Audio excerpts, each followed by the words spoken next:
I finally got my car back from Jim Jennings Transmissions after 3 weeks because my brand new clutch was defective. I got it refunded through warranty, and the shop installed a different one instead. Now to get caught up on some videos. Boslla sent me out these LED headlights almost a month ago, which is why the box is a little marked up. This is the Bullet B4 model, which has 4 different lighting modes. This was a nice upgrade, as I originally thought they were sending me B1s to review. They also sent a pair of 50-watt plug-and-play resistors. You would use these if the headlights flicker, or you have a bulb out warning light on the dash. I shouldn't need to use this on the TC. Let's see what's inside the box. We have multiple decals. This is pretty standard with a lot of the car parts I see, although they do give you a lot here. The manual, which I'll set aside for now. The controller drivers, they're much smaller than the ones I currently have. And the B4 bulbs. They have a protective cover on top that you need to remove before installing. Alright, let's look at the manual.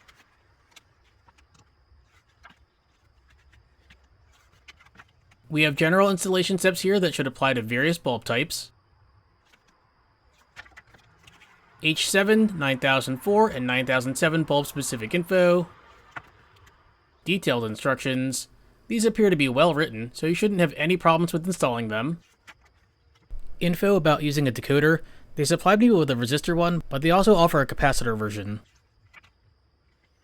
Instructions on how to change the light modes, which is basically just turning them off and back on again. Bulb specifications along with the diagram. And the last page is the warranty info. It's for 1 year and has the contact info and instructions. I'm just going to reach behind and rotate the bulb counterclockwise and pull it out. You can see the red LED I use for my demon eyes. I'll have to see if I can make them work on the new bulbs, but that's for another time. Now to connect the new bulb to the control driver. Note the alignment tab when plugging it in. It should look like this if connected properly. The other end goes to the headlight harness. I have another harness in between, which is why mine may look different than yours. Now to test them out. If your bulb doesn't light up, you may need to unplug the headlight harness, rotate it 180 degrees, and plug it back in. As we can see, turning them off and back on again within 5 seconds cycles through the various modes. And then back to daylight white. Now if I set it to yellow and then do 3 quick changes, it'll manually reset to daylight white even though that was the second to last mode I just cycled through. If left off for more than 5 seconds, it'll automatically be the initial white when powered up. Now to put them in the housing. The large tab should be at top. Pop it in and rotate the bulb clockwise until it stops turning. Then you need to orient it so the LEDs are facing left and right.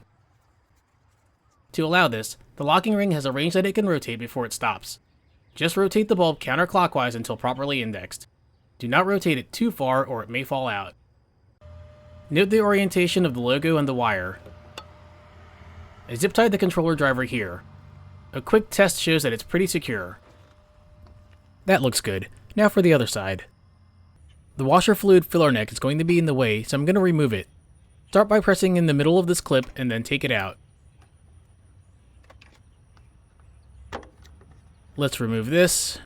Shake off any excess fluid.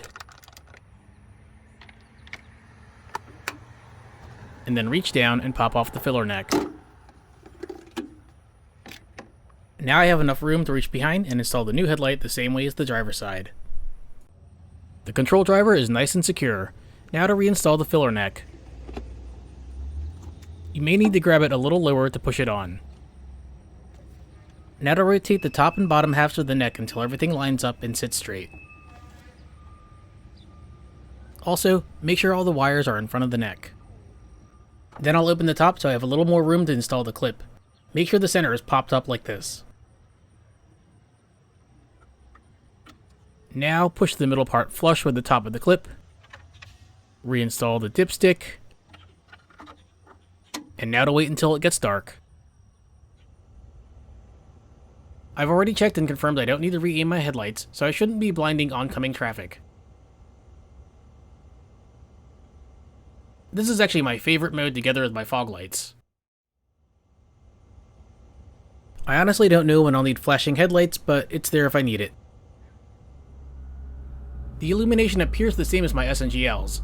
In fact, if I do a comparison video, I can't tell the difference. That's a win in my book since I like my S&GLs, and now I have similar headlights with more functionality.